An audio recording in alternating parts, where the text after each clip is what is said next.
What's up, everybody? You're probably very confused because we're starting on time, right on time.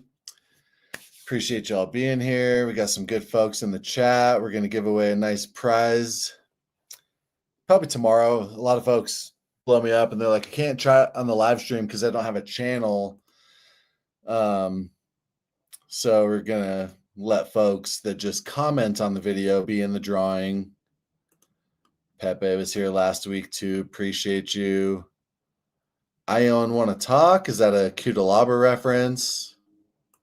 Ione, I'm ready for the stream. Me too, baby. MMA Toad, awesome page. Appreciate y'all being here. Let's get right into it. Pretty good card. 2 women's fights. We were spoiled on the Seattle card. You know, no such fights, bunch of bangers, bunch of finishes. I think we're going to see some overs here. We're going to show the expert graphic with a bunch of goats, all the experts I respect so much. Talk through their picks.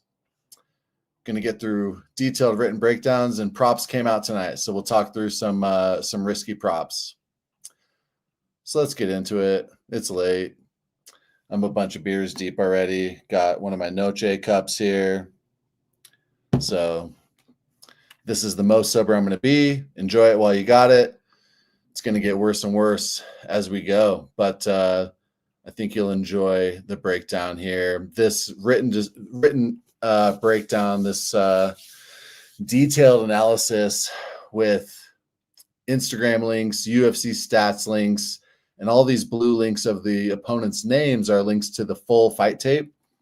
So this full written breakdown is in the description. Check it out. But we'll share it. You can screenshot it, and read it later if you want. We'll go through these a little faster. Sometimes these videos are like 2 hours because I like to show fight tape. We create videos of all the fight tape, be like little 10-minute versions of all their fight tapes for folks who don't have Fight Pass or ESPN Plus to be able to watch fight tapes on all the fighters nice and fast without having subscriptions to those. But the last couple YouTube shows have been copyright, complained about by the UFC and brought down. So we'll spend hours of prep and then a couple hours doing the video, and then YouTube just takes it down. It's super frustrating. So I'm not going to show any fight tape tonight. So this should be slightly faster show than usual. Let's get into it. The order of the fights has changed a bit. The UFC is a $1 trillion company who can't figure out the order in which they want to put the fights, change it up multiple times per week. $1 trillion company who has Cody Brundage fighting in the co-main event. Wild. Absolutely wild, especially because there's some really good fights tonight. Jay, thanks for being here again. You were here last week. Appreciate you. It's going to get better as we go, not worse as we go. That's right. Hopefully we won't crash. Trump can't cut my funding. So we're going to be all right. So let's get into it.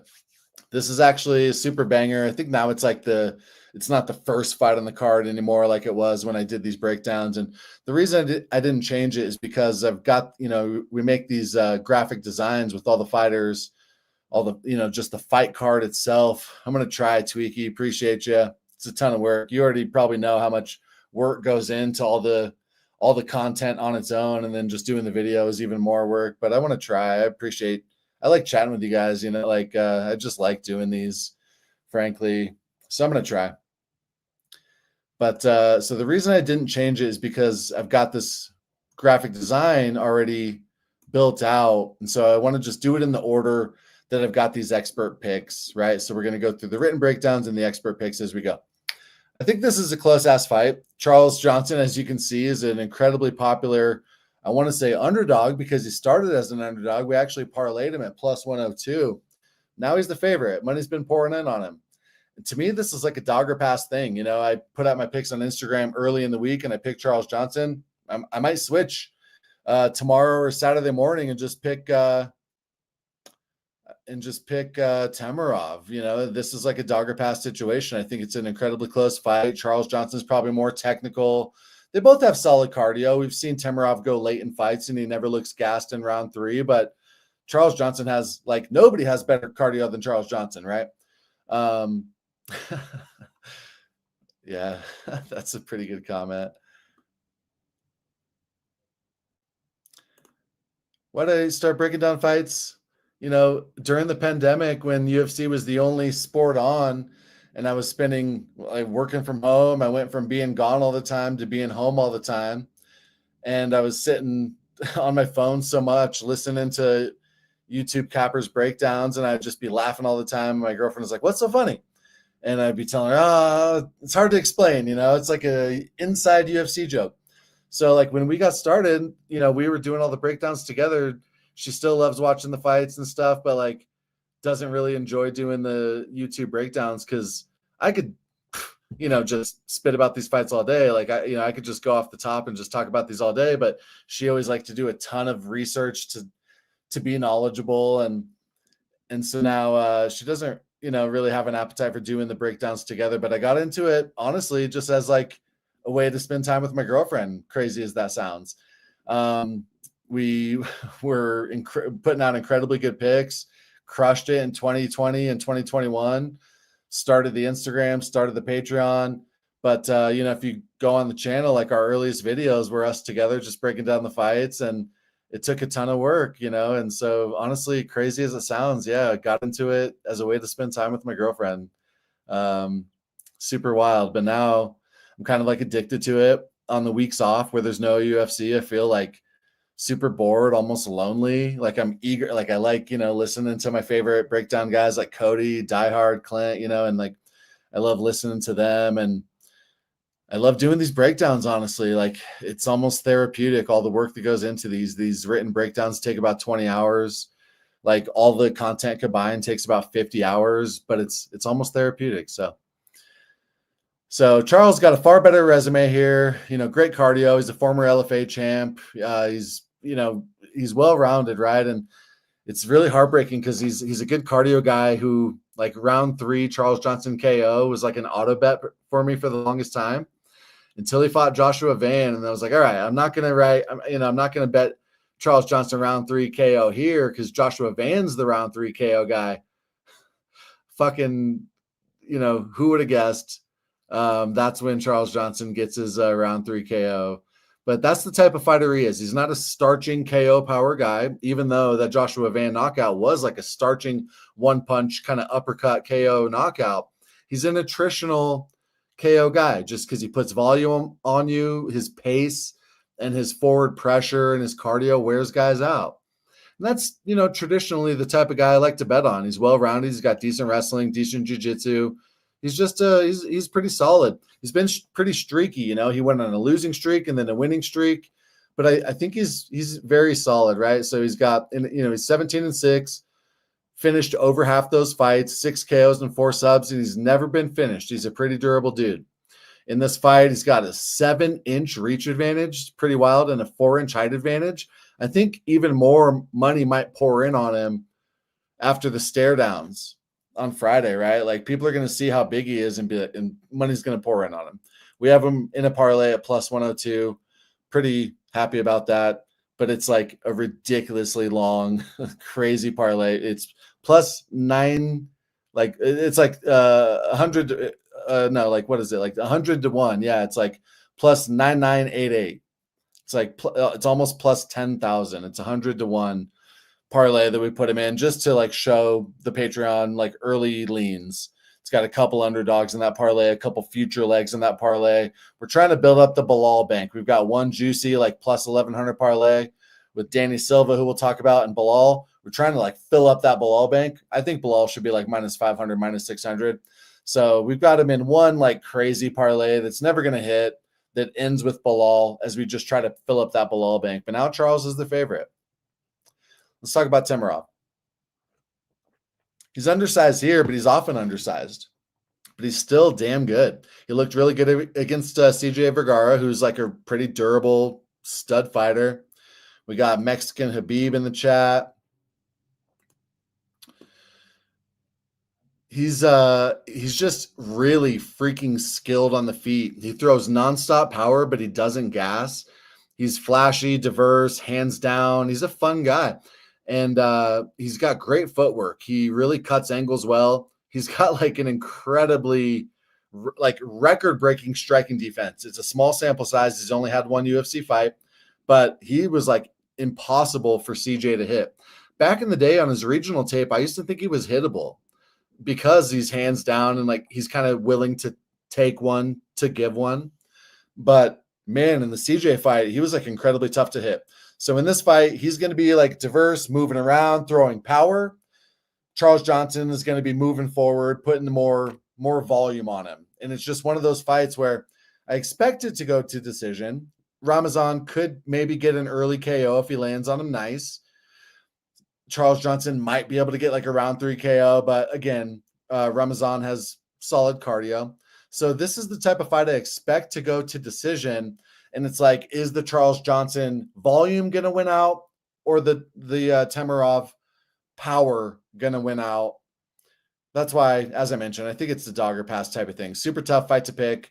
My official pick is Charles Johnson, but I can't be surprised if Temirov lands on him heavy. If we look at the expert picks, almost every single expert is on Charles Johnson by decision. Yeah, Mexican Khabib knows. Build up those banks. That's one of the ways why we've been profitable every single year. We look forward to these future legs, build up our safe parlays, build up a couple risky parlays, but a bunch of safe parlays that end on this super lock favorite. And I do consider Bilal that. All right, let's move on. Let's keep cooking. Montana De La Rosa versus Luana Carolina. You can see most of the experts are on Luana. Can't blame them. She's the better striker. Montana used to be a really bad striker, only had wrestling. But I'll tell you, in her last fight, it looked a lot better. You know, her boxing looked pretty damn good last time out. Let's check the stats here.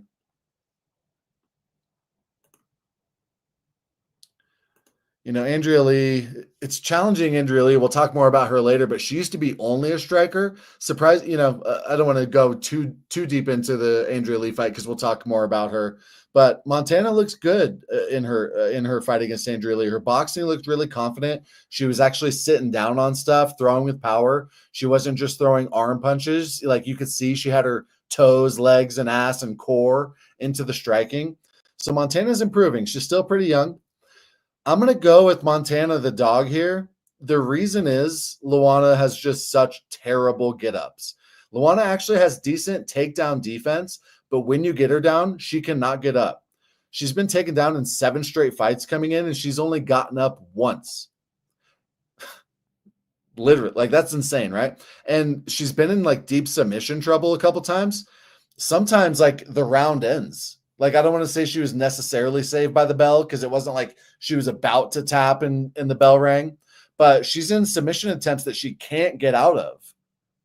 And then the bell rang, you know, she just has absolutely atrocious get-ups, and her kicks often get caught. Like she's so kick heavy, she can't resist it. A lot of times if you're fighting a grappler like Montana, you'd be like, all right, I'm not throwing any kicks. I'm going to stay patient. I'm just going to throw hands, keep my distance, keep my feet behind me, you know, not get off balance or anything. Luana can't help it. Luana's going to throw kicks. Montana's going to have the opportunity to catch those.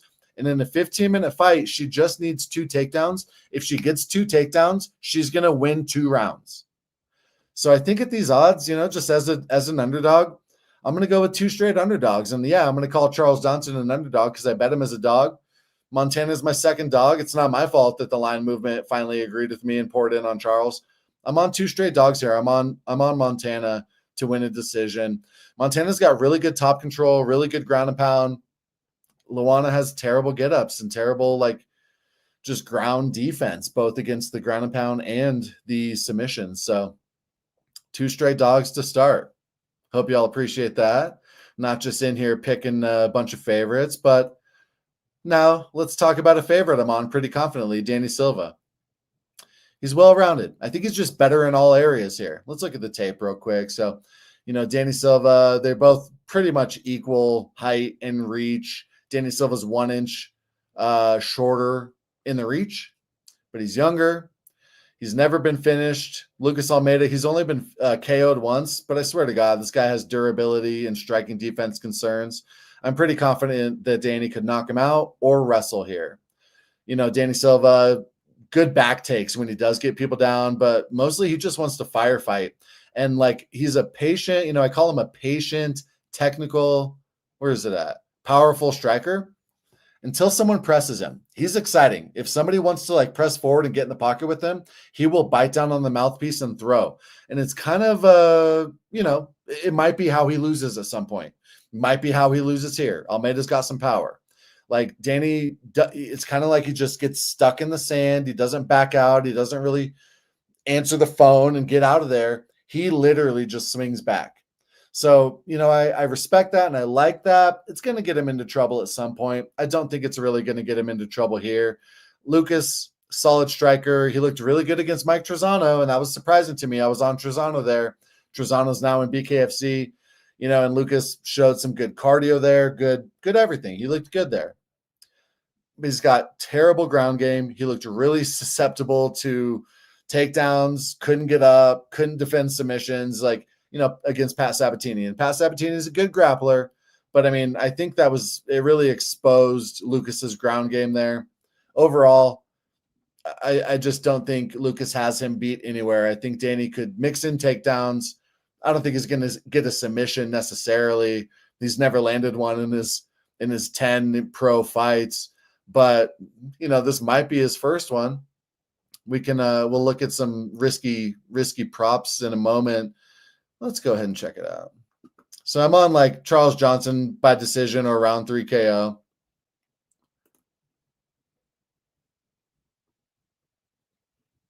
Charles Johnson round 3 KO plus 3,200. I'm pretty sure if these guys fought 33 times, Charles Johnson would get a round 3 KO. So that's not terrible.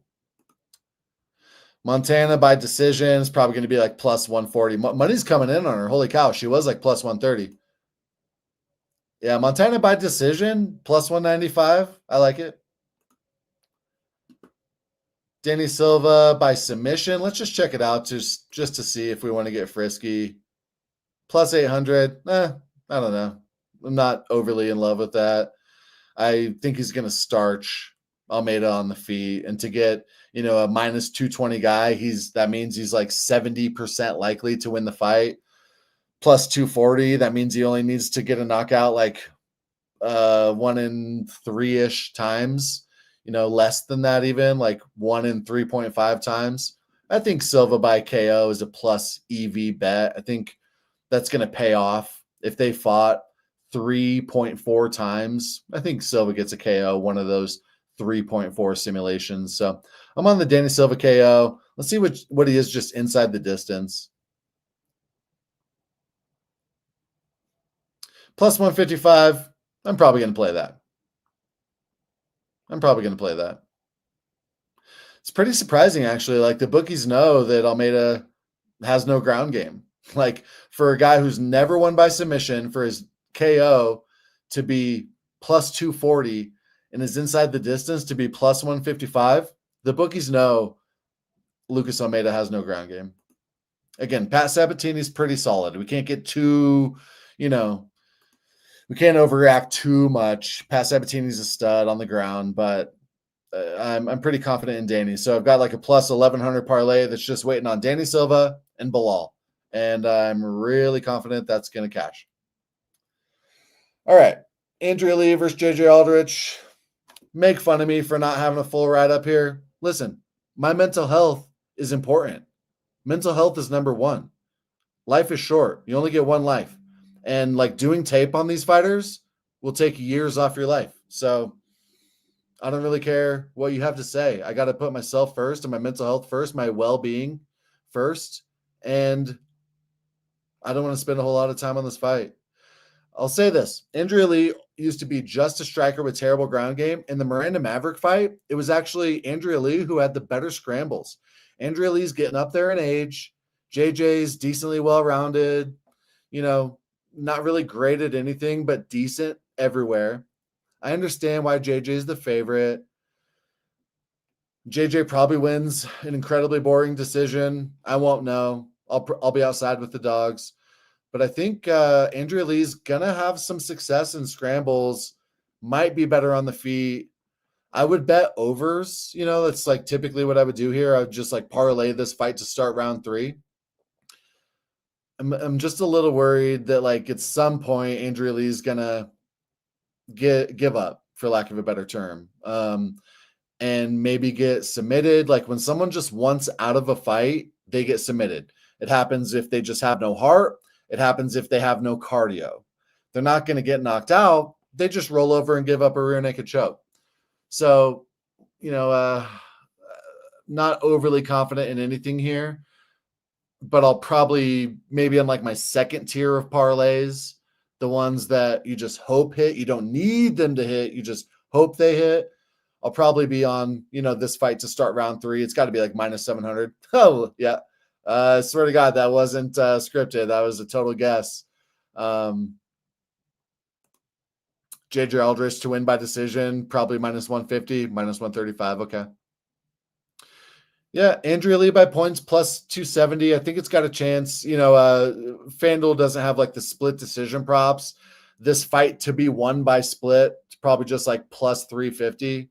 I think that's got at least a 1 in 4.5 fight chance to hit. I'm tired of talking about this one.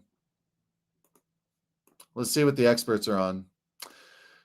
JJ by decision. But I will tell you, Andrea looked surprisingly good in the Miranda Maverick fight. You expected her to get mauled on the ground, and she didn't. All right. We're all probably going to die an entire year sooner just from talking about that. Here's a banger. Douglas Silva de Andrade. I used to think of him as Douglas da Silva de Andrade. He took out the do. So now he's just DSDA. I used to call him DDSDA. This is a fight of like a more technical, low volume guy versus the more powerful, dangerous de Andrade. De Andrade, it was crazy. Like as he was getting up there in age, he was looking better than ever. Right? He won as a plus 175 underdog over Sergey Morozov. Morozov was solid.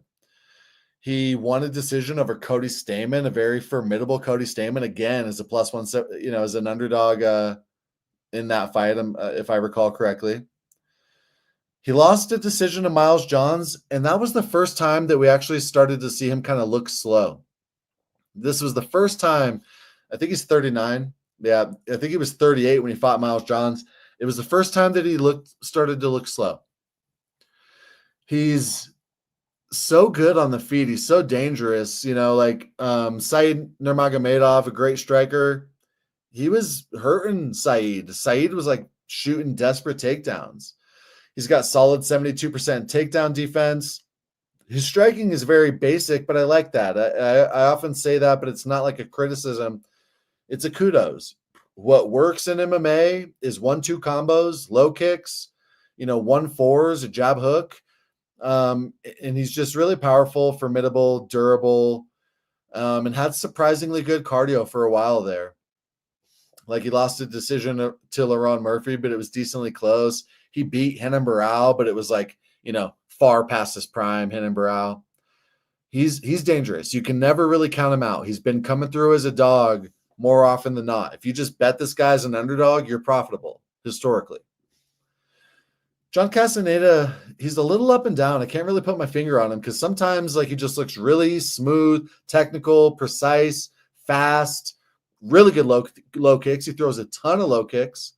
But I'll tell you, in the Dana Marcos fight, he looked fucking god-awful. He was so incredibly hittable.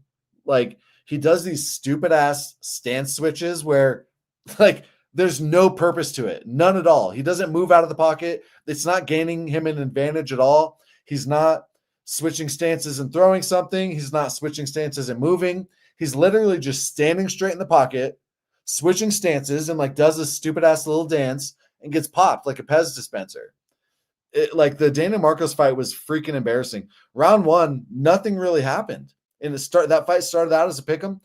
About 4 minutes through round one, he was a huge like plus 650 underdog. Marcos was minus 810. And then in the final seconds of round one, Marcos actually like dropped him. He wasn't really hurt. It was kind of a balance thing. But I mean, like nothing was even happening really in that first round. And still, anyone watching could tell that Castañeda was just fucking awful. It was a really disappointing fight by him. Against Kang Hyo Kang, he was really susceptible to body damage. I think he's freaking overrated. Let's say some good things about him. Really good range management typically, except again in the Dana Marcos fight, it looked terrible. Even, against Kang Ho Kane, who's a grappler, it looked good. His footwork and movement's improving. It used to be even worse. Like I was thinking it was looking good over these last like 3 fights, but against Marcos, I completely changed my mind about that. He throws literally an insane number of low kicks. Love to see it.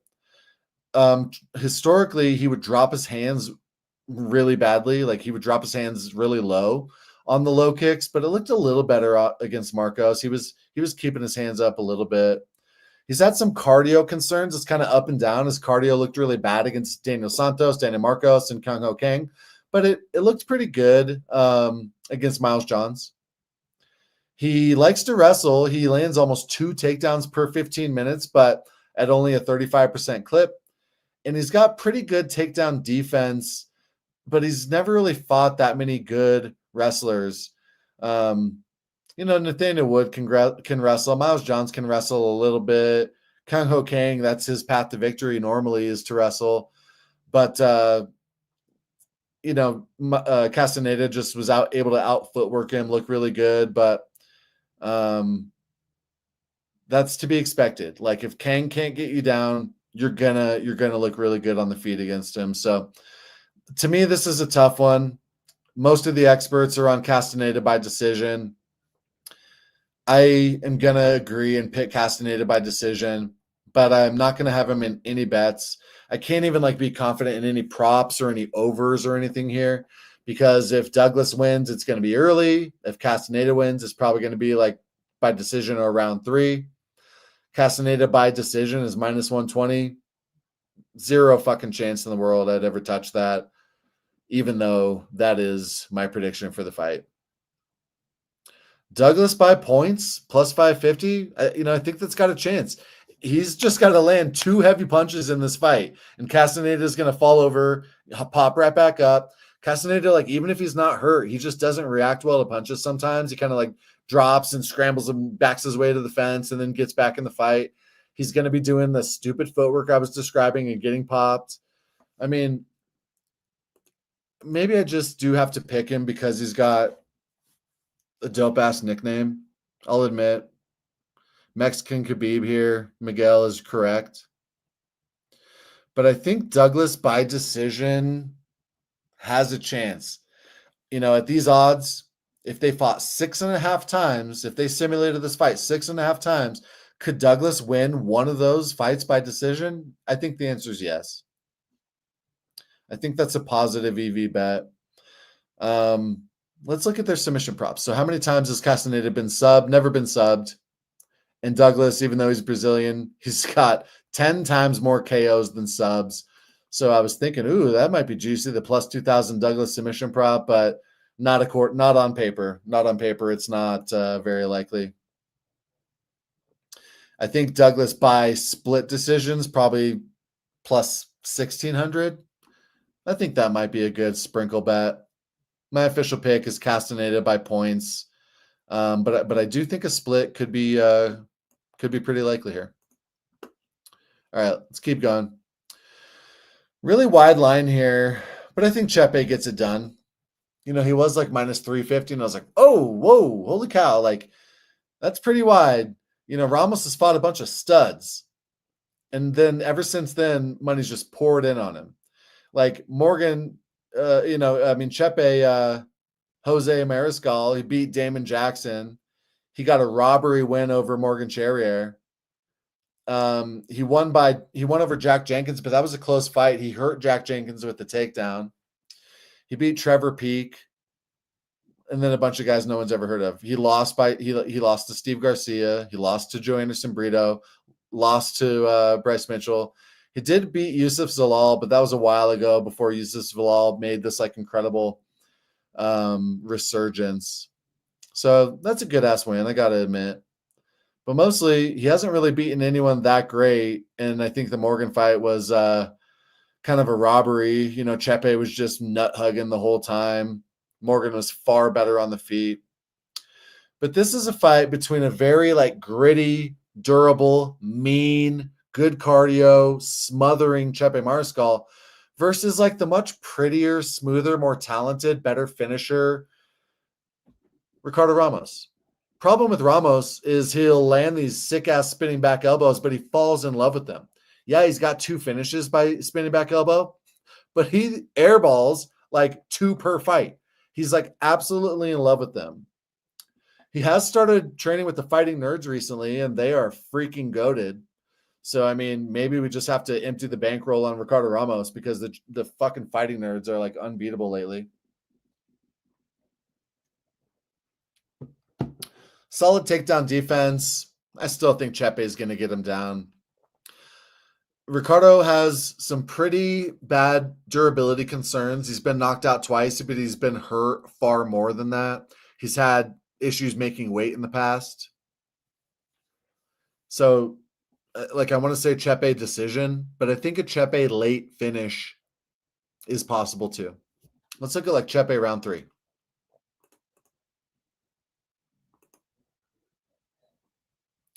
Wrong fight, bro.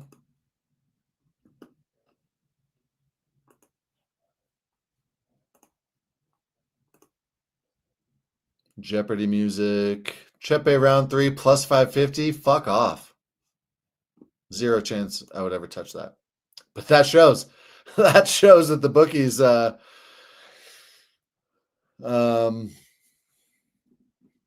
think it's pretty damn likely. Plus 550, like I can't even think of a fighter who would have a thinner line for a round 3 prop. That's pretty wild. Yeah, a lot of folks agree with MMA Toad and think, Chepe is the absolute lock. I mean, he does have the widest odds on this card for a reason. Let's look at the expert props.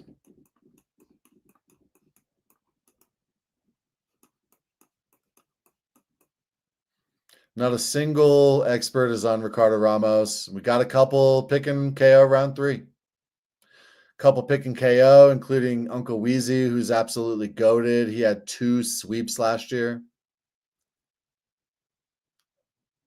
Diehard MMA, Clint was actually the top picker of last year. He played a lot of risky stuff, so his bets weren't great. That might be what you're thinking, but he had an incredible betting year, 2023, and he had the best year. Like if you're the top expert of the week, you get a ruby. I've got 1 ruby already on the Cannoneer card. Fucking crushed everybody. MMA Experts has a ruby already, and Coach Santino, week 1, the first card of the year, smashed everyone and got a ruby. Clint got 6 rubies last year, and he was a gold medal winner for season 3. Clint, everybody's on Chepe. Is that still the fight we're on? I think so. All right. Let's go to a banger, a really fun fight. Like the whitest motherfucker in UFC versus left-handed God. Danny Barlow's a stud. We all love him. His Nikolai Veretennikov fight, he wasn't overly impressive. He turned into a wrestler against Veretennikov. Veretennikov's a good striker. But Danny wasn't looking too great on the feet. He actually shot 2 takedowns, failed them both. He won a split decision over Nikolai in that fight. Before that, he won by round 3 KO over Josh Quinlan. Josh Quinlan used to have, some major USADA concerns. We got cardio concerns, we got durability concerns, grappling concerns. Quinlan had USADA concerns. And when he looks good, he looks shredded and real good. And when he doesn't look good. He looks pretty soft and terrible. And against Barlow, he looked pretty soft and terrible. Maybe that was like right at the end. Maybe we'll see a resurgence out of Josh Quinlan now in this post-USADA era. But that wasn't like prime Josh Quinlan. And Barlow got him out of there in round 3 KO. He had great range management. Danny sticks out his fingers a lot. There's a lot of guys on this card that stick out their fingers. It's interesting because there's a lot of talk about that. And Jason Herzog said, "Oh, you're right, Henry Cejudo. I should have taken a point from Song. I'm gonna readjust that." Jason Herzog is gonna take a point for an eye poke in the next month. Book it right now. I haven't been betting the plus 2,000 point deduction props in a while. I might get back to him. And Danny Barlow is live to poke someone in the eyes. Danny Barlow might grab the cage here when Sam tries taking him down. But Danny's dope. I'm on Danny here. I'm on Danny KO. Sam Patterson has some suspect durability. Sam has some solid striking. It's a very like arm punchy Diaz style of striking that doesn't gas him. He doesn't really sit down on anything. He's not like a boxer. He's just like walking forward, putting volume on you. And a lot of times in MMA that works because a lot of these guys are just awful and can't defend shit, like can't use range management, can't use footwork, can't level change. So, I mean, like being a Diaz style striker is pretty effective sometimes. So Patterson's decent on the feet, but to me, his best area is his grappling. He's beaten some solid competition. Ashmoos beat his ass, and Sam was a big favorite there. Before UFC, he actually fought some decent guys. Kunkar Pasha Osmaev, Kamil Magomedov. In the Elias Dijuron fight, he looked pretty hittable, but he got this decision. But Johan Lainez is dangerous enough, like he might not be as dangerous as Danny Barlow or have as good of cardio as Danny, but Johan can knock you out in round 1. And we were all over Sam there because we knew Johan had no cardio. We actually parlayed his round 3 sub prop, but Johan was too bummy and got subbed really quick. The interesting thing there and why I think it's relevant is because Sam was actually looking good in the strikings. It wasn't like Johan was in there throwing power and Sam was just desperate for takedowns. Sam was looking good in the striking and Johan clinched up like a dumbass. Sam took him down and subbed his ass. Kiefer Crosby might be the worst male grappler in UFC history, unless we're talking like, we got to throw out James Toney and CM Punk and these guys. Like if any actual MMA fighter, Kiefer Crosby might have the worst grappling in UFC history. Sam subbed his ass, obviously. So, Stu, I think what Stu is saying here is that Sam hasn't beaten anybody. And I think the short answer is you're right. I think Sam's going to look decent on the feet, but he's not going to have enough power. Danny's going to start hurting him. Sam's going to try to go for takedowns, probably not get them. Let's look at his stats here real quick. Sam Patterson takedown accuracy is 100%, but it's just across. He's just 2 for 2. He took down Johan Lainez, who tried grappling with it, who tried clinching with him. He took down Kiefer Crosby, but so could I. He actually, let's see if I have in the notes how he beat Sensi. Oh, Patterson got dropped against Sensi and then subbed his ass. So he didn't even take down Sensi. He was a dummy and didn't even try wrestling against Yanal Ashmouz and got starched. Went 15 for 20 on significant strikes and knocked his ass out. So, like I said, he has misleading takedown accuracy on paper. I think after this fight, it might be 33% when he goes 0 for 4. And after this fight, he's 2 for 6 on UFC takedowns. You impressed with my math? It's my worst subject, and I'm still amazing at it. I'm on Barlow KO, just like everyone else in the world. Barlow KO minus 150, minus 130. Are you impressed with my odds making? All right. It's going to be a banger fight, though. I think these guys are both decent. Sam's not totally trash on the feet. It should be a good one. And Barlow didn't look amazing against Veretnikov, but Veretnikov's pretty damn good. Even though, Austen Van Zandt made him look real bad. Here's another really good one. And an interesting stylistic matchup. William Gomis, kind of a point fighter. He looks like he's sparring in there. I don't think Gomis ever going to get a fucking finish in the UFC. He's solid. He's decent everywhere. Not a ton of power. We've seen him out wrestled. He likes to use his footwork and skirt around the cage. If you can cut him off and back him up, you can have success. And that's what Hyder's going to do. Hyder, in his last fight against Young Lee, I was hyped on Lee. Like everyone was hyped on Lee. He was hyped up. Hyder was a plus 160 dog, and he knocked him out in 65 seconds with, according to Lorosenko, a 38 punch combo. Lee was getting really stuck in the pocket. Like, I don't know. I think Lee was just off his game. He wasn't moving or anything. He wasn't like using footwork or anything. And previously we'd seen Young Lee look pretty damn good and use footwork and use range management, use a jab, keep his hands up.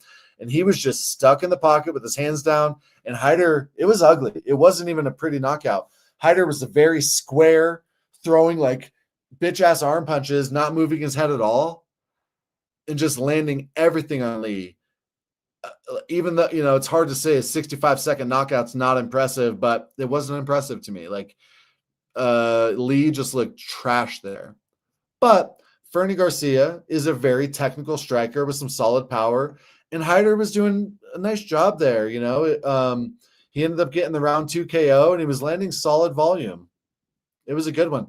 We were actually heavy on overs there. We really needed the fight to start round 2, and it was scary because Hyder hurt him bad in round 1 with body knees.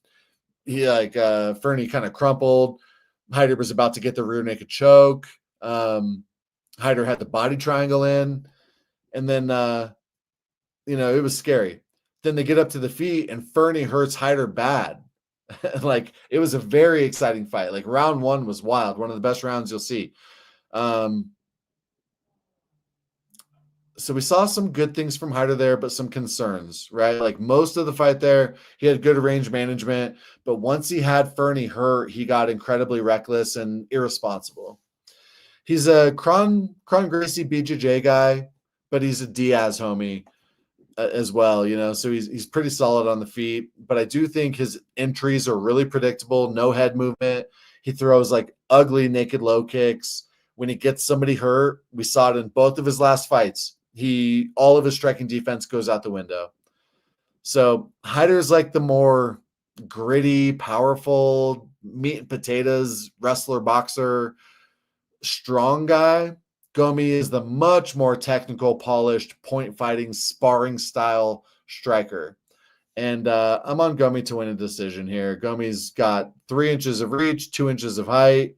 He's been subbed once, never been knocked out. Hyder's also been subbed once, never knocked out. Hyder's never been he's never lost. So he's obviously never been finished. I'm on Gomis by decision, and it's like one of those props that I think is so predictable that it's parlayable. Gomis is like minus 350 or something. Yeah.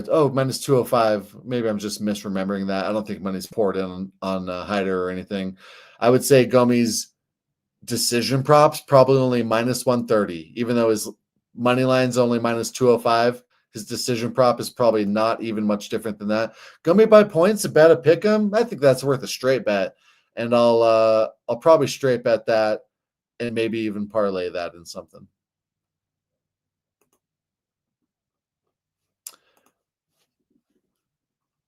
All the experts are on Gomis. We got Brady on Amil. Brady picked Circaria last week. Brady's been on this expert graphic for 3 years and never gotten a ruby. So don't let that pick deter you too much. All right. Austen Lane versus Mario Pinto. Austen Lane, his last fight, we cashed a plus 1,400 decision prop. He's a decent wrestler, but that's like all he's got, and he can only wrestle absolutely trash ground game guys. Is Mario Pinto an absolutely trash ground game fighter? I don't think you can answer confidently yes or no. We've seen him taken down before, but he had good get-ups. Who was it against? Oh, yeah, Kasim Aras. Aras is like a stocky, short, thick wrestler, like a Hamdi Abdel Wahab type of guy. And he was able to get him down, but Mario popped right up. When you watch Mario on the regional scene, he wore like the orange Alistair Overeem trunks. He was actually the first ever heavyweight champion in Levels Fight League. It was a Dutch promotion. And if you watch him, he looks Dutch. He looks like Overeem, but he's still got some holes. I think it can be misleading. You can watch him and be mesmerized and think he's like Overeem, but he's not. You know, he's not lightning fast, but he's pretty damn powerful. And I think he's plenty powerful to get Austen Lane out of there. But it's just, you know, Austen Lane's been smart. He took down Jonata Deniz, who has absolutely no ground game, but then he gassed and got KO'd in round 2. He took down Robley Despaigne, who, besides Kiefer Crosby, might have the worst grappling in male UFC history. Took him down 3 rounds in a row like butter, cashed just a 1,400 decision prop. Lane decision against a striker like this with suspect ground game is it might just become like a system bet for me. I mean, we cashed on it huge, plus 1,100. Like, I feel like I might kick myself if I don't play that again. Like, I could miss the next 14 Austen Lane decision prop bets and still break even. So I think at 1,100, I honestly thought it might be a little worse than that, like little lower than that, because it's truly his only path to victory. There's zero chance he knocks out or submits Pinto. All he can do is lay and pray. Austen Lane's not going to be in the UFC very long because the UFC does not want lay and pray guys. They've already got plenty of UFC champions that all they can do is lay and pray. They don't want to pay Austen Lane to lay and pray these exciting strikers like Mario Pinto and Robley Despaigne. I think plus 1,100 is worth a sprinkle. I think that might hit, 1 in 12 times, but I don't think it's going to hit here. I do think Mario Pinto is better on the ground than Despaigne and even Jonata Deniz. And I think Pinto's going to starch him. Minus 145 for a KO prop. That's the fastest way to have your heart broken and lose your bankroll.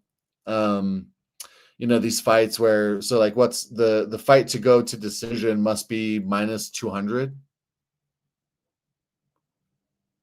Let's see. Well, if I go distance minus 350, Jesus Christ. A lot of people are going to parlay that. And I don't blame you. But I mean, like, if you're going to parlay that, just play the Pinto KO at minus 145. I never parlay unders like that because it's the most heartbreaking bet to lose. You need these guys to get a finish and then they cage control for 3 straight rounds and you'll break your TV. You got to remember, Alex Pereira, Bruno Silva was like minus 700 not to go the distance. I never parlay unders. You never know when someone's just going to cage control and make it a boring fight and you will want to kill someone. Whereas, like, I like parlaying overs, fight to start round 2, because at least if you lose your bet, you got to see an exciting finish. So a lot of people are going to be parlaying this minus 350. It probably hits, but I would say do the minus 145. It's like equally likely, in my opinion, and much better odds.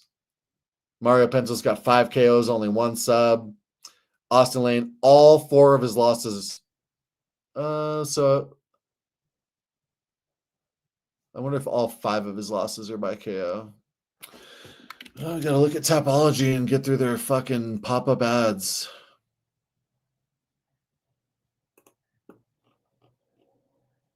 All 5 of his losses are by KO. I gotta update that. All 5 of Austen Lane's losses are by KO. Mario Pinto by KO, minus 145. I might pop that in a parlay or something. 0 chance I would pop the minus 350 in. All right, we're getting there, folks. Appreciate y'all being here. Yeah, Mexican Habib. This guy knows how to grapple. He knows what he's talking about. The lane top control is very unimpressive. I mean, like if this is at the apex, small cage. Kendall here brought it up. Patterson might steal some rounds with cage control in that small cage. So that's a good point. I can see it. To Spain versus Mexican Khabib, I would smash the Mexican Khabib line. He might even be a slim underdog there. And I would hammer that. But yeah, he's right. The lane top control is very unimpressive. If this was in a stadium, Lane would get stood up from the crowd booing. At the apex, he might be able to lay and pray a little bit more. But again, I think Pinto is better than those guys that he was able to lay and pray. All right, here's a pro fight. Here's a professional fight. Esteban Ribovics. Last time he fought, we were there in person at Noche UFC. Noche UFC. That's an Italian accent, my bad. I'm not going to try to do a Mexican accent here. At the Sphere, epic fight. We cashed on Esteban as a dog. I had paper bets made at the sports book at the casino. Such a cool feeling, as a sports betting app guy, like most of you probably, it's a cool feeling ripping up your losing tickets, showing them to the guy next to you in the stands. It was fun having some paper slips in my hand, and Esteban was one of them that cashed. He's a stud. But I'll tell you, I think this line is a little out of hand. I think it's a little crazy that not a single expert is on Nasrat. Okay, we're talking about a guy, Nasrat, who beat Jared Gordon. You might call it a robbery. That's okay. He beat Jared Gordon. He had a close fight. It was unanimous, but he had a close fight. He looked good against Dan Hooker. This guy beat Rafa Garcia. He lost to Drew Dober, yeah. But, I mean, this guy's got some decent fights. He looked decent against Bobby Green. Like, Nasrat's pretty good. I've got some problems with him, and I'll talk about him. Versus Ribovics, who knocked out Terrence McKinney, which many people do. He had a split decision win against Daniel Zellhuber, who's like a baby giraffe. He's like Gumby. He's like a waving, inflatable arm flailing tube man. Like, I think the recency bias is a little crazy here. I'm on Ribovics. I'm on probably Ribovics by decision. But I think this line is a little out of hand. I mean, like, this is a big step up for Esteban. I like Esteban. I was on him as a dog. Saw him live. One of the most epic fights of the year of 2024. It was absolutely a wild fight. I like the guy. But I think this line's out of hand. Loic Rosaboyev was on short notice, and he still took Esteban down. Nasrat, let's look at Nasrat's like takedown offense. I probably have it in the write-up. I just don't want to read in front of you. Only 20% takedown offense for Nasrat. All right. Nasrat went 0 for 5 against Landon Canonis. Okay, Nasrat's probably not getting a takedown here. All right. But I think that he has his chance to crack Esteban. Nasrat's low volume, often on the back foot, never throwing combos, always throwing single shots, likes to throw like naked uppercuts. But if he lands, he hurts people. Like people that it's just one of those like stories, like one of those, I don't know, like old wives' tales, urban legends. Like people just rave about Nasrat's power when he's hitting pads. Like everyone that's ever worked out with him, or even just people who are on the same card and they're in back warming up with them, they're like, Jesus Christ, when this guy hits pads, it's like thunder. It just echoes down the corridors. Like, like Nasrat's got some decent speed and power. But as I mentioned, little low volume, always backing up. He's good off the back foot. He can land heavy counters, pretty good striking defense, pretty good takedown defense. But even Dan Hooker was able to take the guy down. I don't think Esteban's going to shoot for takedowns here. We all expect this to be a good, fun striking fight where Esteban's higher volume, more diverse, more exciting, more flashy. But if Nasrat lands heavy on him once or twice, that could turn the tide. I'm on Esteban by decision. Let's take a look.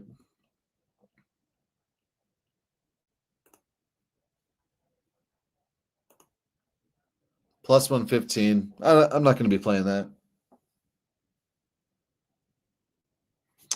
Esteban by KO is only plus 300. Their submission props are super juicy. Esteban's got 5 subs, and Nasrat's been subbed once. Nasrat's never landed a sub. Esteban by sub plus 1,200. I'm not going to play that. I'm on Esteban by decision. I think Esteban wins. A lot of people think he's the lock of the week. And on Instagram, I picked him, but I put a caution on it because I think the odds are just a little wide. I want people to be a little careful, just parlaying the shit out of him. And then a lot of people were in the comments like, what do you mean caution? He's the lock of the week. I think there's some recency bias. I think this is a huge step up for Esteban. Yeah, I mean, it's like me. I used to work in an office. The pandemic started working from home. The pandemic ended. And I was like, I don't think I'm going to go back to the office. I think I'll just stick around working at home. This is lovely. That's like the fucking UFC continuing to fight at the Apex after the pandemic's over and they have no plausible reason to continue fighting at the Apex. They're just lazy like me. Mexican Habib. I think Ribovics sub is live. Quit reading my mind. Get out of my head. Scrambles defending a takedown. That's interesting. I wonder about the front choke props on BetMGM. Get out of here. Jesus Christ. I don't need help selling. I'm the fucking goat. All right. Let's look at Esteban and see if he's ever landed a front choke.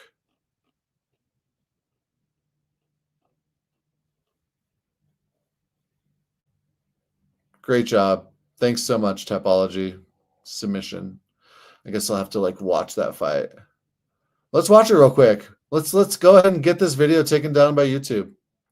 Maybe I have it in my write-up. Nope.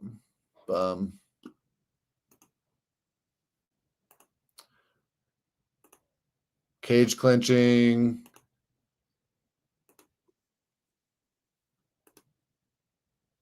He's on top control. Let's see. It looks like maybe it looks like a Kimura. It looks like he's fishing for a Kimura. Yeah. Yep, looks like he landed the Kimura there. So it looks like Esteban's never landed a front choke. We got the GOAT in the chat. Appreciate you, my man. We are indeed both GOATs. Appreciate you being here, my man.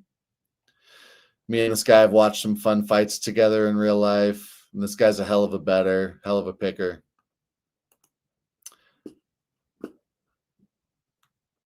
So let's see. Did he land? He's landed a few Kimuras. Armbar, Kimura. That was 3 straight Kimuras there. Because this Lucas Ibar doesn't say it's a Kimura, but it was.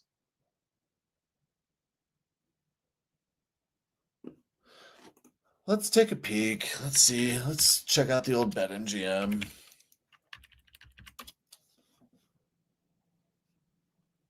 They're not going to have any of these props up because they're fucking bums.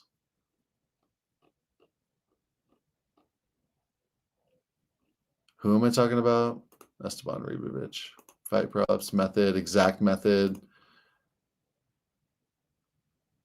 Yeah, they don't have the props up yet. Just bet online. Yeah.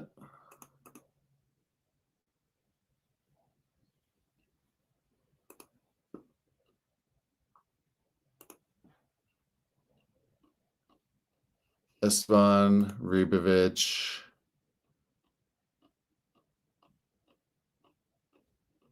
It doesn't appear they have the exact props up, the exact method props up either.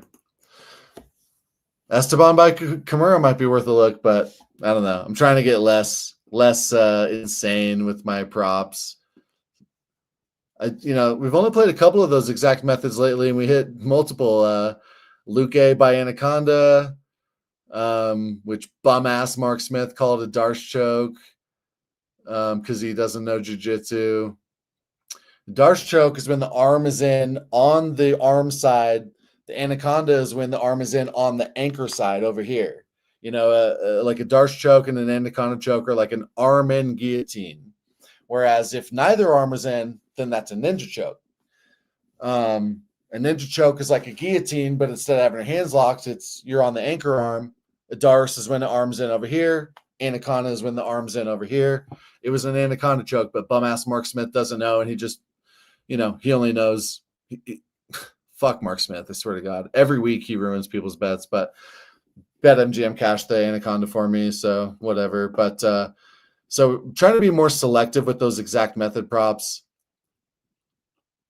I don't think I should play the Esteban Kimura, but that's how he gets the submissions. All right, let's go. Let's go to the co-main event. Cody Brundage. I'll tell you this. If you're betting on Cody Brundage KO, make sure you do it on DraftKings, because DraftKings incorporates the no contest or the DQ. It's like by KO, TKO, or DQ win. So when, Marquez touches him in the back of the head one time in round 2 and Cody Brundage, Jack's all confused, like he doesn't know where he is. He's looking at his corner, asking, should I get up or should I continue writhing around on the ground? And Cody wins a round 2 DQ. DraftKings will cash that. FanDuel will not. FanDuel is just KO and TKO. So make sure if you're on Cody Brundage by KO, play it on DraftKings. Honestly, I think this is a fight he can win. And I know Marquez is on short notice here. Still, I don't know why they're giving this guy a winnable fight. I don't know why they're giving Brundage a winnable fight. If I was the UFC, I would feed this guy to like Mansoor or someone. I would feed him to an absolute monster, because everyone in the world is so sick of his stunts he pulls. It's really just like absolutely disgusting how he backs his way out of every single fight. He's decent everywhere. He's got decent wrestling, decent power on the feet. His heart is like negative 100. He doesn't even have 0 heart. It's like negative 100. 0 grit. It's not even his durability that's the issue, because these guys will blast him in the back of the head, and they are fouls. Yeah. But, bro, like, Anthony Smith would have been the UFC light heavyweight champion if he was a bitch. But he didn't try to get a sham win like Aljamain and Cody Brundage. Anthony Smith has honor. Anthony Smith said, no, I can continue fighting, and he continued getting his ass beat by John Jones.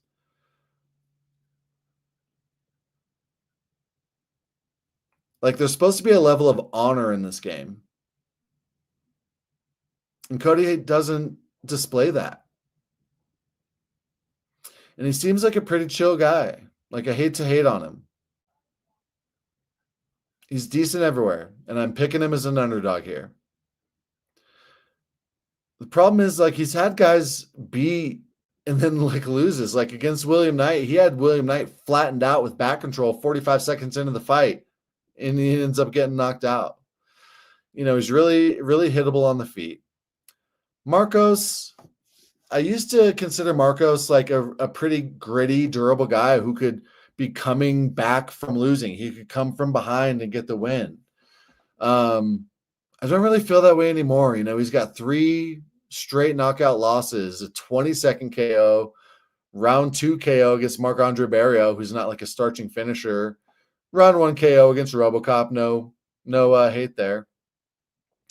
But, I think Marquez is the more skilled fighter here. Better jiu-jitsu. Crazy as it sounds, I think he's less durable than Cody here. How a $1 trillion company is putting on fights on a Saturday night, and this is the co-main event, when you've got Esteban Ribovics, Danny Barlow, all these solid-ass fighters on this card, and this is the co-main event. It's like, it's just baffling. It's really mind-blowing. Like, I've tried to think of like plausible reasons why, like, oh, well, maybe they want like a really strong, prelim main event, right? Like the featured prelim. Maybe they want to mix the fights up. Like they don't put the Andrea Lee fight and the Montana De La Rosa fight back to back because people would just go to the grocery store for a half hour. I feel like, there's some level of like strategy to it where they mix these fights up a little bit. Still, I cannot think of a good goddamn reason why Cody Brundage, who's like, in my opinion, he's 0-2 in his last two, because I'm going to consider the Abdul fight a loss. Julian's 0-3 in his last three. Like, you could say these guys are like 0-5 in their last 5 fights, depending on how you want to look at it. Cody's been more active, so it's not technically true. But across Cody's last 2 fights and Julian's last 3 fights, neither one of them has a win. That's a fact. And you've got Esteban Ribovics, who just fought at the Sphere and had one of the all-time great fights. You got Mario Pinto, a hyped-up newcomer. William Gomis is freaking undefeated in the UFC, pretty sure. Danny freaking Barlow. Chepe Mariscal, absolute stud, minus 450. Ricardo Ramos, incredibly exciting. John Castañeda, decent. Douglas De Silva de Andrade, a veteran. Like, we love this guy. We owe this guy. He's a company man. Like, how? Danny Silva, exciting young guy. Charles Johnson, he's on like a 3-fight win streak. He beat Josh Van. He's on a 4-fight win streak. His last loss was Esteban. Temirov is a freaking stud. 1-0 in the UFC. How is Cody Brundage versus Julian Marquez the co-main event?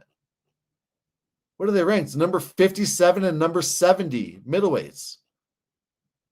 These guys are 27 and 34 lightweights. Well, those guys aren't great.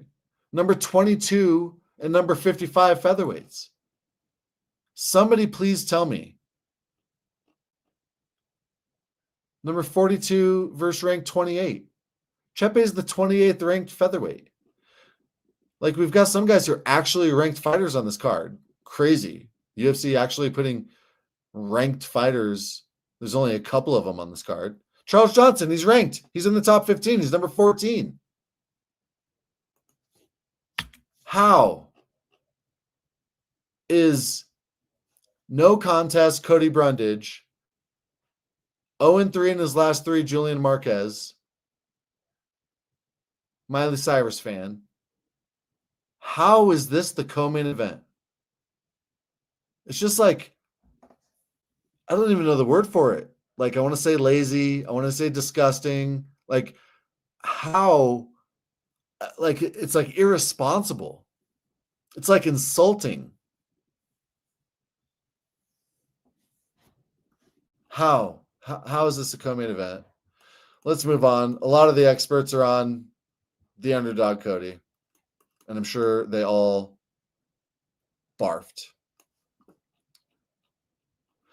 All right, really good fight here.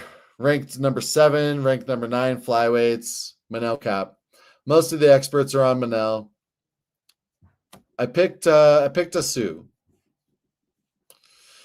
Asu does not have trash striking. Obviously, this is a binary fight where you figure, okay, if Asu can get him down, he's going to win. If he can't, he's going to get starched. It's not that that's not true, but I'll just tell you that Asu has better striking than people give him credit for, because you imagine his back takes. He's got great top control. He doesn't just let guys up. Like, Makhachev lets guys up a lot. And he was still able to beat Manel. But like, Makhachev, had like close fights against a lot of guys. Asu doesn't have close fights against these guys. He gets them down and he holds them down. Jose Johnson has always had ground game concerns, but he showed really improved grappling and scrambles. Jose Johnson's decent on the ground now. And Asu really washed him on the ground. Asu dropped Mateus Nicolau on the feet. Asu's got good range management, really good spinning kicks. He's hard to hit. He's going to be able to survive on the feet. He's not going to be desperate for takedowns, shooting terrible takedowns from distance, getting stuffed, getting up, looking gassed, getting pieced up, shooting another desperate takedown. No, Asu's going to be comfortable on the feet. Is Manel better than him? Yes. I'm not here to say that Asu's going to piece him up on the feet or knock him out or anything. It's just really helpful for your takedown offense when you're not trash on the feet, and you can gain a little bit of respect there, and you can get the opponent's hands up by throwing some kicks. And Asu can do all that. And this is a 25-minute fight, and Asu just needs 3 takedowns to win. And I'm on Asu as an underdog. Let's look at Asu's props. And let's look at like the Manel late KO props. I don't think Manel's going to starch him in round 1. So let's look at Manel late, plus 16, plus 14 for the late KOs. Nah, 0 chance. I would play that. How many times has Manel been submitted? Twice. He's never been KO'd. He's been submitted twice. And Manel's got good cardio. He's looked good in his 3-round fights. He didn't even look gassed against Pantoja in their 3-round fight. Manel's got pretty good cardio. But we got to remember, Manel came from Ryzen where he was wearing wrestling shoes. He's fighting in a ring. It took Manel a little while to get his bearings to start looking good. Now Manel's looking good, yeah. But the ground game is his weakness. Like, there's no other weakness that he's got. The ground game is his weakness. The takedown defense is his weakness, even though it's not trash. And he's been subbed twice. And if we look at these late, it's actually really interesting. Wow. So normally the odds would go up crazily as the rounds get later. The odds aren't going up crazy. Round 1 sub 4,500 for Asu. Round 2 plus 5,000. Round 3 plus 55. They're going up just 500 every round. That's pretty unusual. Normally they go up much more steeply than that as the fight goes on. The odds makers think that Asu is really unlikely to get a sub here, but they think it could happen in kind of any round. And they think it's pretty likely late. That's pretty interesting. I hope you all know what I'm describing and will agree there. Like, normally when you look at the round props, they just get like exponential. It's like a a parabola. It's a curved line. It's exponentially steeper and juicier. And these are not. This is absolutely linear. This is a linear progression on his late round submissions. It's pretty interesting. The bookies, what this tells you is the bookies think, I mean, it's only 1 in 65, I realize, right? But they're not giving a curved increase in the odds here. It's a linear increase. The bookies think he's decently likely to get a late submission.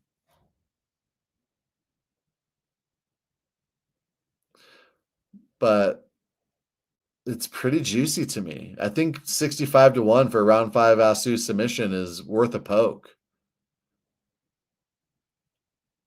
Round 1 KO for Kape, plus 850.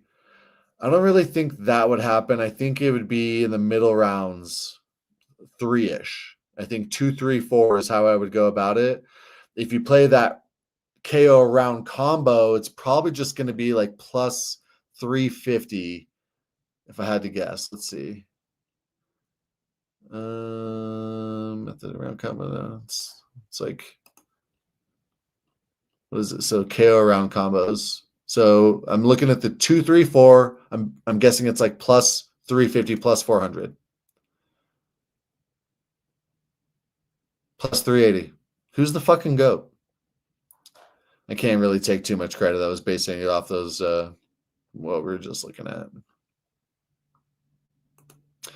It's pretty interesting. I think the bookies have it right, except I think these are a little too juicy. FanDuel always has the juiciest of these risky props because they want people to parlay them. Like, FanDuel knows how to make their money. They're smart.